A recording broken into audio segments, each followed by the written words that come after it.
Hi, ఈరోజు మన topic capacitor. Capacitor ఏంటంటే ఒక ఎనర్జీ స్టోరింగ్ ఎలిమెంట్. మనందరికీ తెలుసు, ఎలక్ట్రిక్ ఛార్జ్ అనేది కెపాసిటర్ అనేది స్టోర్ చేసుకుంటుంది. అసలు ఈ కెపాసిటర్ అంటే ఏంటి, దాని ఫార్మేషన్ ఎలా ఉంటుందని చూద్దాం. ఫస్ట్ కెపాసిటర్ అంటే ఒక టూ కండక్టింగ్ ప్లేట్స్ని ఒక డైఎలక్ట్రిక్ సెపరేట్ చేస్తే అది బేసిక్గా ఒక కెపాసిటర్. అంటే ఫర్ ఎగ్జాంపుల్ ఇక్కడ సర్క్యూట్లో చూడండి, ఇది ఒక కండక్టింగ్ ప్లేట్, ఇది ఒక కండక్టింగ్ ప్లేట్. వీటి నుంచి ఒక టెర్మినల్స్ బయటికి తీసుకొచ్చాం, మధ్యలో ఒక ఇన్సులేటర్ ఉంటుంది. ఇది కెపాసిటర్.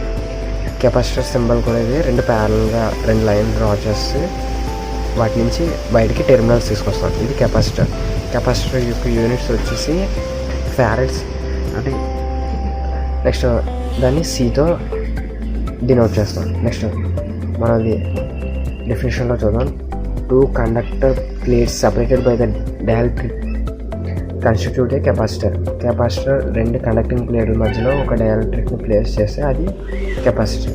ఈ కెపాసిటర్ అనేది ఎలక్ట్రిక్ ఛార్జ్ అనేది స్టోర్ చేస్తుంది. ఎలా అంటే ఇప్పుడు మనం ఇక్కడ వోల్టేజ్ అప్లై చేసాం. ఈ వోల్టేజ్ ఎంత వాల్యూ వరకు అది అప్లై చేసాము అంటే దీని మ్యాక్సిమం వాల్యూ వరకు ఈ కెపాసిటర్ అనేది ఛార్జ్ అవుతుంది. అండ్ ఇప్పుడు పాజిటివ్ టెర్మినల్ని ఒక సైడ్కి కనెక్ట్ చేసాం, నెగిటివ్ టెర్మినల్ని ఇంకో సైడ్కి కనెక్ట్ చేసాం. ఇప్పుడు కెపాసిటర్ పాజిటివ్ ఏదైతే కనెక్ట్ చేసామో ఆ సైడ్లో పాజిటివ్ ఛార్జ్ అనేది ఫామ్ అవుతుంది, స్టోర్ అవుతుంది. అలాగే నెగిటివ్ టెర్మినల్ కనెక్ట్ చేసిన దగ్గర నెగిటివ్ ఛార్జ్ అనేది స్టోర్ అవుతుంది. ఈ విధంగా కెపాసిటర్లో ఛార్జ్ అనేది స్టోర్ అవుతుంది. Capacitor stores electric charge on it's plates when equal and opposite charges on it's plates of the capacitor and voltage drop across the capacitor.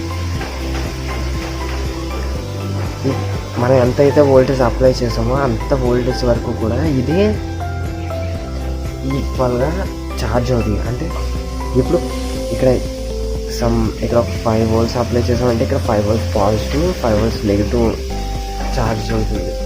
Next ఈ కెపాసిటర్ రిలేషన్ వచ్చేసి C is equal to Q by V. ఇక్కడ Q అంటే వచ్చేసి charge in films, C వచ్చేసి capacitance, V is equal to applied voltage. Charge అంటే ఇక్కడ capacitor store అయిన charge Q. Next practical units వచ్చేసరికి నేను ఆల్రెడీ చెప్పాను, ఫారడ్స్. ఇప్పుడు ఒకవేళ మన కెపాసిటర్కి టైం వేరియింగ్ వోల్టేజ్ అప్లై చేసినప్పుడు దాని యొక్క వోల్టేజ్ అండ్ కరెంట్ రిలేషన్స్ ఎలా ఉంటాయి అనేది డిస్కస్ చేద్దాం. నెక్స్ట్ మనకి తెలుసు, current across the capacitor is equal to CdV/dt కదా. ఇది కరెంట్ రిలేషన్. వోల్టేజ్కి రిలేషన్ వచ్చేసరికి ఇప్పుడు మనం డివిని మాత్రమే ఒక సైడ్ ఉంచుకుని మిగిలిన అన్నిటిని వేరే సైడ్కి తీసుకొస్తాం. మనకు తెలుసు ఇది I is equal to CdV/dt. మనం డివిని మాత్రమే ఒక సైడ్ ఉంచుకుని మిగిలిన టైమ్స్ అన్నిటిని ఇటు సైడ్కి తీసుకొచ్చేస్తాం. డిటీని ఇటు సైడ్కి తీసుకెళ్ళిపోయాం, IDT. అండ్ సిని ఇటు సైడ్కి వస్తే ఇటు సైడ్ మల్టిప్లై చేస్తుంది, ఇటు సైడ్ డివైడ్ చేస్తుంది కాబట్టి 1/C IDT. ఇప్పుడు డైరెక్ట్గా మనం ఇక్కడ డిఫరెన్షియేషన్ ఇటు సైడ్కి వెళ్తే ఏమవుతుంది, ఇంటిగ్రేషన్ అవుతుంది. అప్పుడు V is equal to 1/C integration IDT. 1/C బయటకు వస్తుంది, ఎందుకంటే 1/C అనేది కాన్స్టెంట్ కాబట్టి కాన్స్టెంట్ టైం బయటకు వస్తుంది. ఇలా అయినా చేయొచ్చు, లేదంటే మనం DV టైం తెచ్చుకున్నాం కదా, ఆ DV టైంకి బోత్ సైడ్ ఇంటిగ్రేషన్ అప్లై చేస్తే ఇక్కడ డిఫరెన్షియేషన్ ఇంటిగ్రేషన్ రెండు క్యాన్సిల్ అయిపోతాయి. నెక్స్ట్ కాన్స్టెంట్ టర్మ్ 1/C బయటకు వస్తుంది, ఇంటిగ్రల్ IDT మిగులుతుంది. అండ్ ఫైనల్ ఈక్వేషన్ వచ్చేసి V is equal to 1/C integral IDT. ఇది voltage and current relations in. Next capacitor, ఇది voltage relation I is equal to CdV/dt. And current వోల్టేజ్కి వచ్చేసి 1/C integral IDT.